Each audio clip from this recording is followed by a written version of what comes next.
ఓం శ్రీ గురుభ్యో నమ. హరే ఓం.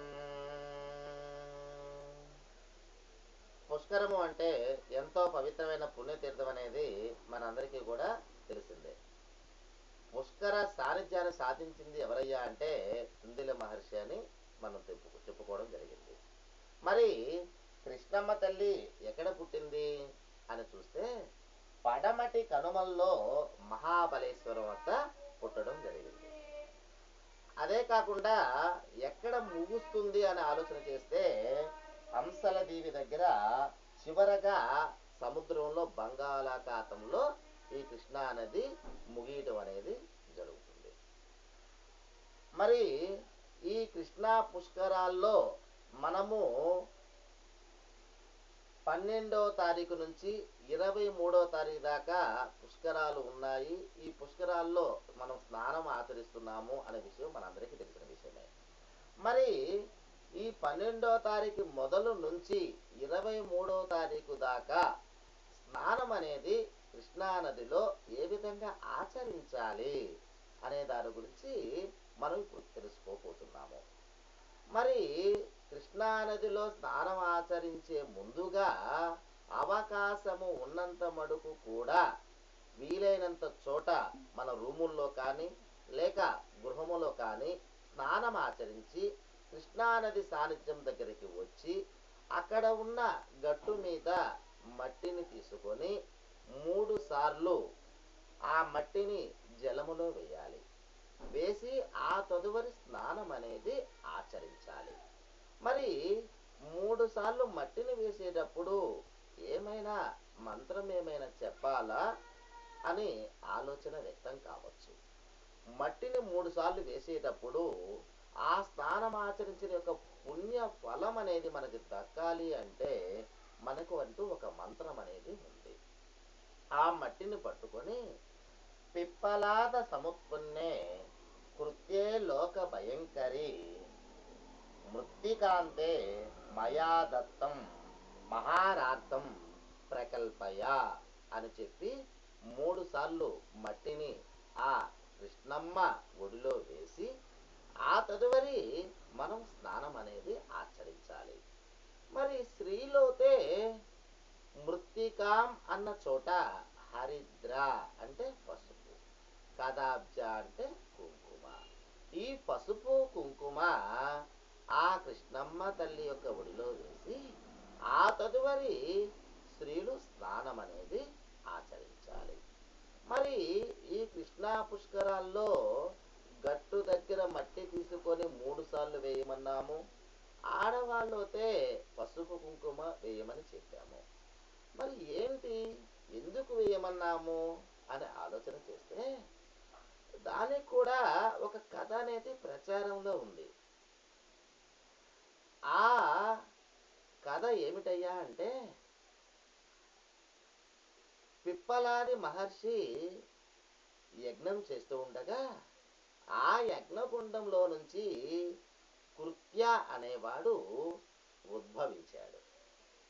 ఉద్భవించిన ఎమ్మటే ఆకలి ఆకలి అంటూ దేవతల్ని భుజించడం కోసమై ముందుకు పరుగులు తీస్తున్నాడు. అప్పుడు ఆ పరమేశ్వరుడు సాక్షాత్కరించి భుజించుదుగానులే, ఎవరు కృష్ణానది యొక్క సాన్నిధ్యములో ఈ పిప్పలాద సముత్పన్నే కృత్యే లోక భయంకరి మృత్తికాంతే మయా దత్తం మహారార్థం ప్రకల్పయ అని ఏ పురుషులు ఈ మంత్రం చెప్పకుండా స్నానం ఆచరిస్తారో, మృత్తిక అనే చోట స్త్రీలు హరిద్ర అని చెప్పి మంత్రం చెప్పక స్నానం ఆచరిస్తారో వారు యొక్క పవిత్ర పుణ్య నదుల యొక్క పుణ్య ఫలం అనేది నువ్వు భుజించుదుగానులే అని చెప్పి పరమేశ్వరుడు వరమిచ్చాడు. అలా పరమేశ్వరుడు అనుగ్రహంతో ఇవ్వడం వల్ల ఇటువంటి పుణ్యఫలం మనకి దక్కాలి అంటే ప్రతి ఒక్కరూ కూడా నేను చెప్పిన మంత్రము మరలా ఇంకొకసారి చెప్తున్నాను.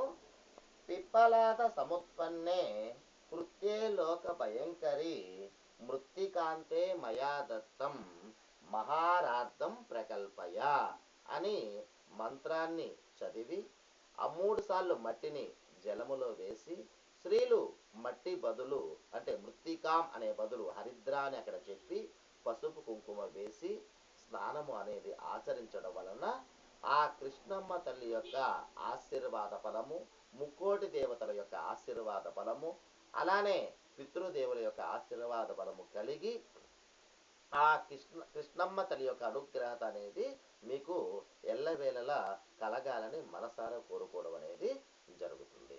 అందులో మళ్ళీ ఈ యొక్క స్నాన ఫలము చేయవలసిన విధానం గురించి మనం తెలుసుకోవడం జరిగింది.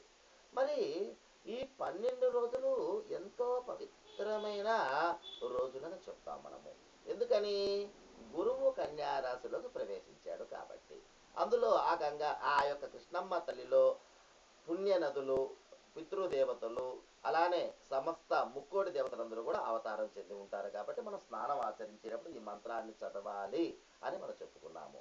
మరి ఈ 12 రోజుల్లో కూడా మనమంటూ ఏ రోజు దానం చేస్తే ఫలితం అనేది ఉంటుంది, ఇంకా పుణ్య ఫలితం అనేది ఇంకా తొందరగా మనకి ఏ విధంగా అవకాశం అనేది దొరుకుతుంది అనే ఆలోచన చేస్తే మనకి ఎప్పుడు మొదలయ్యింది? 11వ తారీఖు 8వ నెల 2016 రాత్రి 8:31 ఉత్తర నక్షత్రములో ప్రథమ చరణంలో మొదలైన విషయం మనం తెలుసుకుంటే, మరి సూర్యాస్తమాన్ని మనం లెక్కలోకి తీసుకోము కాబట్టి, సూర్యోదయాన్ని మనం లెక్కలో తీసుకుంటాము కాబట్టి 12వ తారీఖు నుంచి 23వ తారీఖు దాకా ఈ యొక్క కృష్ణా పుష్కరాలు జరుగుతున్న విషయము కూడా మనకు తెలిసిందే. మరి 12వ తారీఖు అంటే మొట్టమొదటి రోజు ఏమి దానం చేయాలి అని చూస్తే, ముందుగా 12వ తారీఖు బంగారము, వెండి, ధాన్యము, భూమి, అన్న శ్రాద్ధము ఈ చేయడం అనేది వల్ల ఫలితం అనేది ఇంకా తొందరగా దొరుకుతుందని చెప్పవచ్చు. అలానే 13వ తారీఖు అంటే రెండో రోజు అనమాట. ఈ రెండో రోజు మనము స్నానం ఆచరించి ఎవరి శక్తి కొలది వారు ఆవును దానం చేయడం కానీ, బట్టలు కానీ, రత్నములు కానీ, ఉప్పు కానీ దానం చేయడం వల్ల మనకి తొందరగా ఫలితం అనేది దక్కుతుంది. అలానే మూడో రోజు అంటే 15వ తారీఖు అన్నమాట. ఆ రోజు మనం దానం చేయవలసింది ఏమిటయ్యా అని చూస్తే, నెయ్యి, నూనె, తేనె, పాలు, చక్కెర ఇవన్నీ కూడా దానం చేయడం అనేది విశేషంగా చెప్పవచ్చు.